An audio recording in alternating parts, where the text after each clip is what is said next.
महाशिवरात्रि पर्व की आप सभी को बहुत बहुत शुभकामनाएं। इस वीडियो में हम महाशिवरात्रि के कुछ महत्वपूर्ण उपायों की चर्चा करेंगे। इससे पहले भी मैंने इस चैनल पर और वीडियो डाल रखी है जिनमें तीन उपाय महाशिवरात्रि के दिए गए हैं और यह वीडियो का पार्ट 4 है। इससे पहले 3 पार्ट डल चुके हैं जिनमें तीन उपाय इसी कथा के, जो कि महाशिवरात्रि के हैं, गुरुजी की कथा के, वह बताए गए हैं। और गुरुजी ने महाशिवरात्रि के 25 से 30 उपाय बताए हैं। इसी प्रकार मैं वीडियो में पार्ट 1, पार्ट 2, पार्ट 3 करके उपाय डाल रही हूँ। तो यह वीडियो का पार्ट 4 है। इससे पहले आपने और 3 पार्ट नहीं देखे हैं तो आप अवश्य ही देखिएगा, आपकी कोई काम की जानकारी, कोई काम का उपाय छूटे ना इसलिए। तो आइए उपाय शुरू करते हैं। गुरुजी ने कहा, यदि आपको कुछ समझ में नहीं आ रहा, आप कुछ विशेष शिवरात्रि पर नहीं कर पा रहे हैं, आपके मन में यह सोच है कि मैं क्या करूं, क्या ना करूं, तो गुरुजी ने कहा है यदि आप कुछ भी विशेष नहीं कर पाते हैं महाशिवरात्रि के दिन, आप जॉब करते हैं, आप व्रत भी नहीं रख पाते हैं, कुछ विशेष नहीं कर पाते हैं, तो आपको बस महादेव की शिवलिंग के पास जाकर, शिव जी के मंदिर जाकर एक दीपक प्रज्वलित कर देना है, दीप प्रज्वलित कर देना है। यह दीप आप शाम के समय भी प्रज्वलित करते हैं तो भी अच्छी बात है, सुबह में करते हैं तो भी ठीक है। और एक दीपक आपको बेलपत्री के वृक्ष के नीचे समर्पित करना है।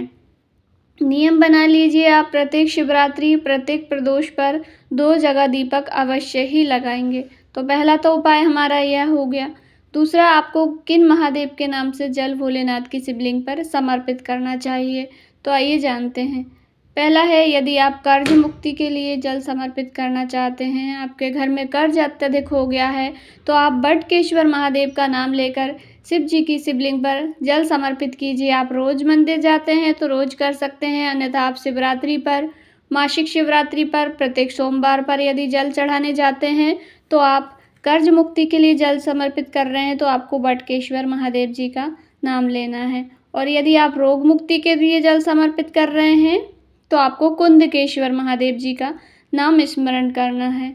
और यदि आप अवधूतेश्वर महादेव जी का नाम स्मरण करके जल समर्पित करेंगे तो आपको बुरी संगति से छुटकारा मिलेगा और आप व्याधि आदि गलत संगतियों में कभी भी नहीं पड़ेंगे। बाबा आपको गलत मार्ग पर जाने ही नहीं देंगे यदि आप अवधूतेश्वर महादेव जी का नाम लेकर जल समर्पित करेंगे भोलेनाथ की शिवलिंग पर। तो यदि आप शूलटंकेश्वर महादेव जी का नाम लेकर जल समर्पित करते हैं तो त्वचा संबंधित रोगों में आपको फायदा मिलेगा। जैसे आप काले घेरे, दाग धब्बे के लिए जल आचमन करते हैं, लगाते हैं, तो आप शूलटंकेश्वर महादेव जी का नाम लेकर जल समर्पित कीजिए।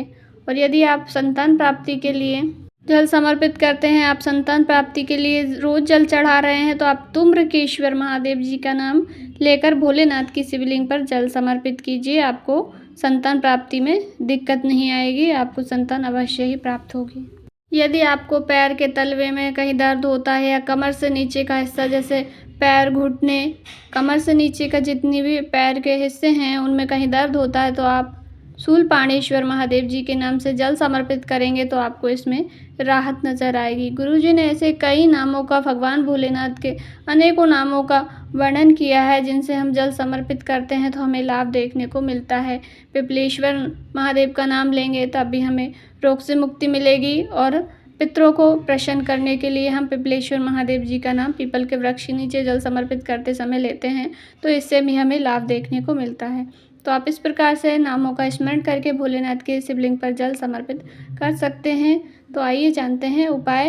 गुरुजी कहते हैं, यदि पति पत्नी के रिश्ते में दरार आ रही है, एक दूसरे से मनमुटाव हो रहा है, रिश्ते में खटास आ गई है, बात तलाक तक पहुंच गई है, तो आपको शिवलिंग में विशेष प्रकार से जल समर्पित करना है। और जल चढ़ाने की शुरुआत आप इस महाशिवरात्रि से कर सकते हैं। आपको क्या करना है, 1 लोटा जल लेना है और जल को आप भोलेनाथ की शिवलिंग पर सीधा भी समर्पित कर सकते हैं और नहीं तो आप जैसे रोज़ समर्पित करते हैं गणेश जी, कार्तिकेय जी, माता सुख सुंदरी, माता पार्वती का हस्त कमल, भगवान भोलेनाथ जी की शिवलिंग, इस प्रकार से भी जल समर्पित कर सकते हैं। और नहीं तो आप भोलेनाथ की शिवलिंग पर से धार बनाते हुए माता सुख सुंदरी तक भी ले जा सकते हैं। बस आपको किन महादेव का नाम लेना है, आपको गृहपति महादेव का नाम लेकर आपको जल समर्पित करना है और बस इतना ही करना होता है। गुरुजी कहते हैं गृहपति महादेव जो होते हैं वह आपके घर को संभाल लेंगे, आपके रिश्तों को टूटने नहीं देंगे, रिश्ते में मजबूती आएगी। तो अवश्य ही कीजिएगा। दूसरा उपाय गुरुजी ने बताया है, महाशिवरात्रि पर भोलेनाथ की शिवलिंग पर बेर समर्पित करने का बहुत महत्व है। यदि आपके घर से कोई भी सदस्य एक भी बेर अगर भोलेनाथ की शिवलिंग पर समर्पित कर देता है तो घर के कष्ट, अकाल मृत्यु की समस्या, सारी दिक्कतें खत्म हो जाती है। और यदि कोई रोग से ग्रसित व्यक्ति है आपके घर में तो गुरुजी ने कहा था कि आपको 7 बेर लेनी है और 7 बेर उस व्यक्ति के ऊपर से उसार करके, और ठीक 12 बजे, दोपहर में 12 बजे का यह उपाय बताया है कि 7 बेर रोगी व्यक्ति के ऊपर से उसार कर अवधूतेश्वर महादेव जी का नाम लेकर शिवलिंग पर समर्पित कर देना है। इन दोनों ही बेरों को आपको उठाकर नहीं लानी है। उठाकर लाने वाला बेर वाला उपाय दूसरा है जो पेट दर्द के लिए है। इसमें यह रोग मुक्ति का है और एक आदि बेर आप समर्पित करेंगे तो वह आपके घर के गृह क्लेश, घर की बीमारियां, समस्याओं को दूर करेगा और 7 बेर रोगों से मुक्ति दिलाएगा।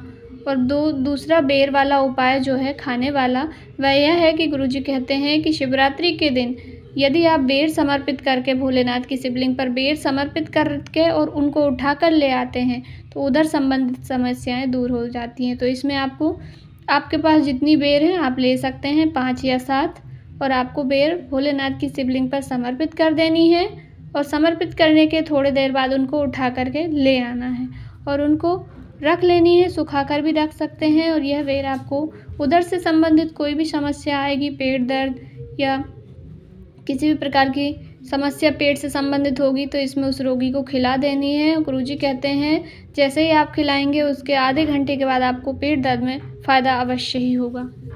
तीसरा उपाय है, यदि आप कुबरेश्वर धाम जा रहे हैं, आप सभी जानते हैं रुद्राक्ष महोत्सव चल रहा है।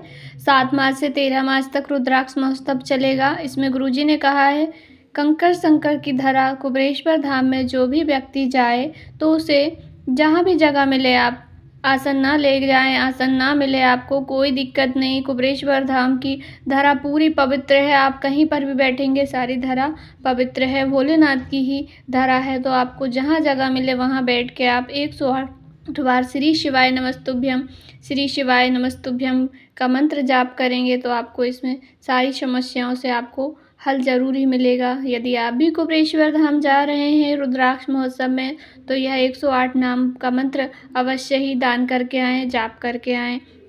तो ये थी वीडियो की जानकारी अच्छी लगी हो तो वीडियो को लाइक ज़रूर करें, चैनल पर नए हैं तो सब्सक्राइब करें। और इस वीडियो से संबंधित आपके मन में कोई सवाल है, कहीं पे कुछ समझ में नहीं आए तो आप कमेंट करके अवश्य ही पूछिएगा, मैं आपका जवाब अवश्य दूंगी। कमेंट बॉक्स में श्री शिवाय नमस्तुभ्यम अवश्य ही टाइप करें, श्री शिवाय नमस्तुभ्यम।